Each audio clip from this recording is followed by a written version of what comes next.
7 anyos o 9 anyos nga magsuon gingong gipatay sa kagwalingong amahan kinsa napalgan usab nga patay sa girentahang kwarto sa Davao City.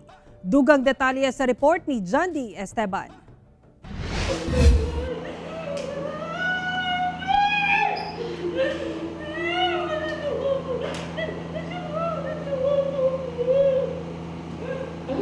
Igo na lang sa pagtsabaw ang inahang si Bername Dalangin. Umas na ilang si May, dihang nakitang patay na ang duha ka anak sa morgue.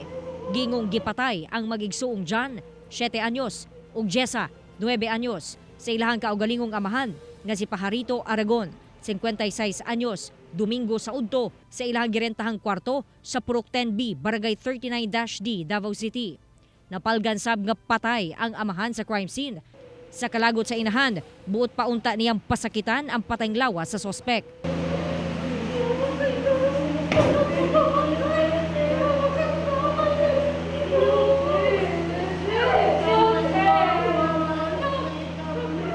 Walang ma'am, doon gapon ako dyan gutro. Para magawa sa akong ibati para siya. Ganun iapin niya akong mga ano. Diyan na lang unta nagpakamatay, ma'am. Wala na lang unta niya giuban ng bata. Sa crime scene, dunay sulat ang sospek alang sa iyang kapuyo nga daw iya kining ginabasol nganong iyang gihimo ang krimen. Sumala sa inahan sa mga bata ang ugat hinungdan nganong gipatay ni Pajarito ang iyang mga anak. Mao ang pagbiya niya sa sospek tungod ginadapatan daw siya sa sospek labi na kung makainom. Gusto gid siya makibalik, ma'am, pero di na gid ko mobalik. Di gid ko kadawat, ma'am, iya kong gitapatan, ma'am. Kay dagko na gud mi nagkita, ma'am, tapos anaon ra ko niya. Apan matod sa mga silingan, buutan ng sospek. Ug kuan ma'am buto nun naon ang babae man jud sad-an sa tanan ma'am. Amiga na mo tong babae ma'am. Di mi molimod ana amiga kay namo to. Masing asa kauban namo to magunsa diri mga kalingawan.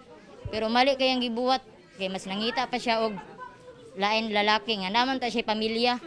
Ang diferensyado di iyang istorya di na mo tindog sa iyang bana. Mo nang mangita jud siya lain laki. Ang inahan sa wa pa magbinuang okay man to siya ma'am. Ang amahan sa dihang kanang maayo man kay mangita man og para sa ilahang makaon sa matag adlaw. Mo kadlawon pa mo mata na mo drive og tricycle. Apan gilimod kini sa inahan sa bata. Daan na daw nagabahad ang sospek nga patyon ang mga anak ugaling dili kini makigbalik niya. Ginan man ako siya nga kuhaon ako. Di man niya ihatag kay gusto lagi niya paulion ko. Na di man jud ko mauli sa iya, sir. Ginasuta pa sa otoridad kung giun sa pagpatay ang mga bata. Samtang ipailawong pa sa autopsy ang patayng lawas sa sospek aron masuta ang hinungdan sa kamatayon niini. Humana kaangkon og samad dinunggaban. Duha ka kutsilyo ang na-recover sa crime scene. Pero namingkamot ang ato ang Davao City Police Office labi na sa Petro Police Station nga